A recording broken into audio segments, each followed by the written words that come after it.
Hey everyone, Tony D with a quick hot take.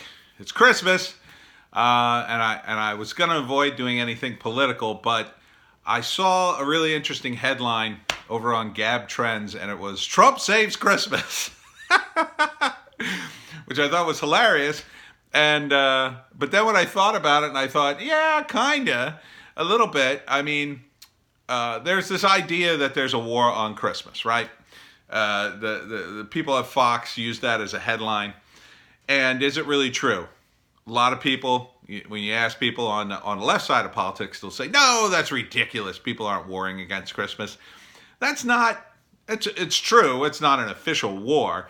But I think what happened, after the many Catholic Church scandals, which were very serious, people really were down on religion, and they associate, for those people who still associate Christmas with the Catholic religion, I think they conflate the two a lot. And yeah, obviously there's a lot of overlap, but Christmas has become more of an open holiday that everybody celebrates. I mean, it has been for decades. It's not just only Christians. Christians don't kick people out of the church on Christmas. They don't. People are welcomed on Christmas. That's kind of the whole point. If you celebrate Christmas and your friend, he's an atheist, you're not going to disinvite him from the Christmas dinner. You invite everybody. That's the whole point. So, but I think there was a backlash in the media against Christmas, partly because of that, and partly because it was just another thing that was in vogue. It was in vogue to be anti-religion, and Christmas is a symbol, anti-Christian, really. There is a lot of anti-religion in media, and I get it, because when you start talking about religion, and I'm agnostic, so I don't care. But when you start talking about religion, people, you mention Jesus and people, oh no, don't talk about it, please. I don't want to hear that. I mean, I'm the same way, right? But, and I'll even cringe if somebody just starts mentioning Jesus in a video. I'll just like, are you going to talk about God? I don't want to hear that. So I get it. But at the same time, when you're talking about the media, the big media, for them to do it, they can't do it openly. So it's kind of this sort of undercurrent of anti-religion. So they don't really cover it unless they can score woke points for covering it. And, so that, they'll cover like a mass. They'll say, oh, there was a big mass today. But they won't, drill down into that, because they worry about offending people who aren't that religion. Because there are a lot of people who are quite easily offended, and they've always been offended by religion. I mean, this goes back to when I was a kid. There would be people, they'd complain about, a public display of anything remotely religious. And, that it's acceptable in society to complain about Christian displays, so people would. It's unacceptable to complain about other religions, because that tends to look racist. So they stay away from that. And then that sort of mindset continued to permeate throughout the years. And now we're at the point where I think Trump, because he just doesn't care, he'll say Merry Christmas all day long. In his own weird way, yeah, he's kind of brought back Christmas, because he's kind of made it cool again. Because Trump and the right side of politics has become cool. Not because they've been cool, just simply because the left side of politics has become so uncool, so unhip, so elitist, so staid, so stuck in their ways, that they've lost their flexibility. If you would have gone back to, say, the 70s, and talked about someone complaining about, I don't know, a nativity scene or something, people in the 70s just would have been like, well, what's the big deal? It wouldn't have been such a moment to like score points or whatever. would have been like, come on, everybody can be nice on Christmas, just leave it alone. Now that's just not the case. Everything that everyone's offended by immediately has to be destroyed and canceled and driven underground. So there is a battle, a war, if you will, that goes on. Now the battle's not over because Trump suddenly starts saying Merry Christmas and it's cool again. The same sort of minority of people who complain about everything are still out there and they're still complaining. However, they are being recognized, thanks to the internet, for the idiots that they are. It's a slow roll, but it's happening.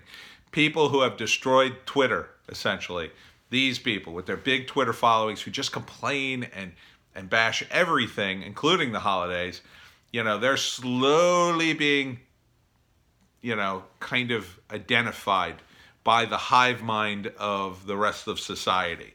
They're kind of finally getting it. It took a while, but it's slowly happening. And it's kind of a pushback on wokeness. And so the anti-wokeness, and this is what I've always said, like you have to be careful with the anti-wokeness that you can't go too big with it. And it will get too big. It will become so big that it'll be cool to be anti-woke, and they'll be chasing down these woke idiots in every corner just to have someone to rail against.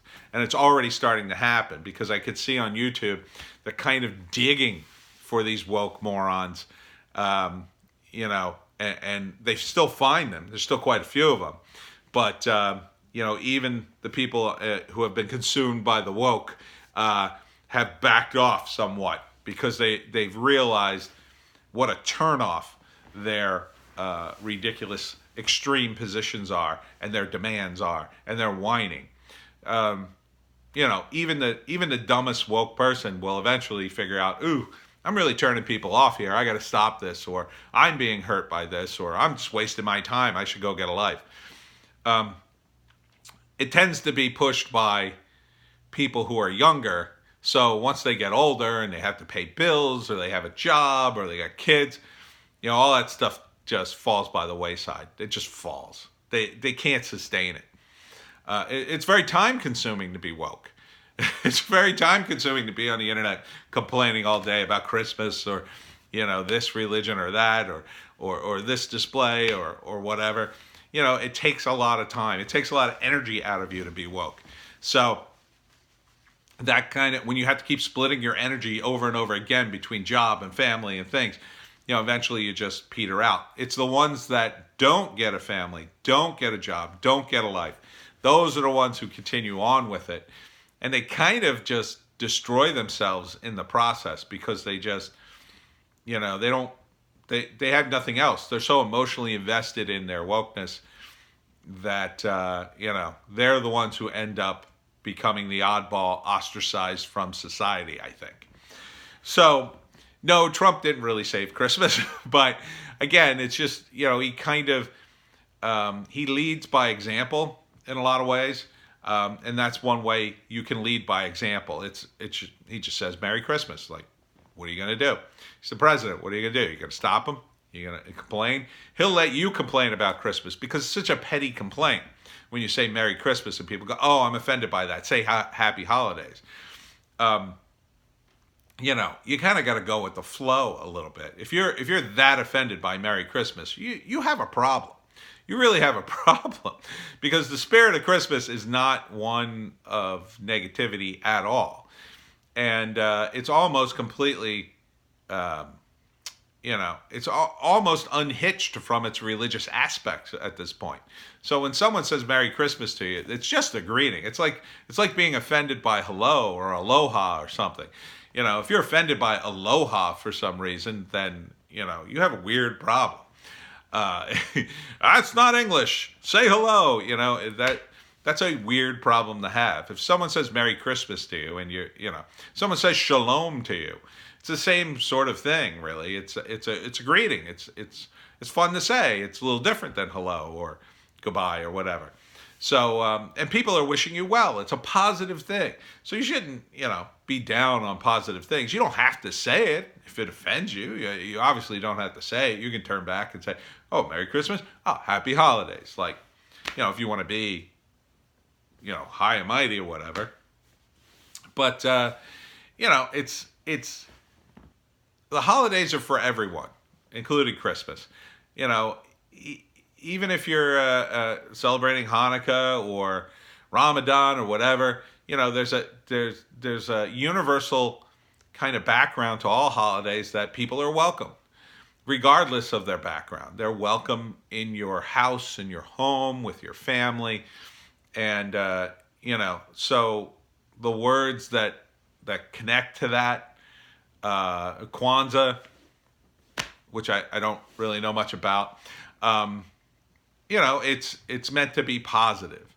And even on other holidays, and I just made my big holiday video for screenwriting, Happy Halloween or Happy Valentine's Day. It's not meant to offend people who don't believe in the occult or, are single. It's just people say things, and they tend to say positive things around the holidays because they're bored. I mean, they're just bored. The normal people, they work their jobs, they go to school or whatever they do, and, it's just a day like any other, except, we get to say this today, April Fools. Like, being offended by Merry Christmas is like being offended by April Fools. It's just a fun holiday. Get over it. It's only one day, and it'll be over the next day. You won't have to hear it. Now, if you're offended by, Christmas decorations before Thanksgiving, I'm with you there. I think people really should rethink that. I was out on a walk with the dog prior to Thanksgiving, and someone not only had their Christmas decorations up, but they had Christmas music playing outside their house, which I thought was too much. But, I didn't stop and knock on his door and say, "Hey, a-hole, take all this stuff down, wait a couple of days." I tolerate it. The guy's in the Christmas spirit. He loves Christmas. I just rolled my eyes and went my merry way. So, anyhow, don't get bent out of shape on Christmas. Have a Merry Christmas. And if you can't have a Merry Christmas, well, shut the hell up.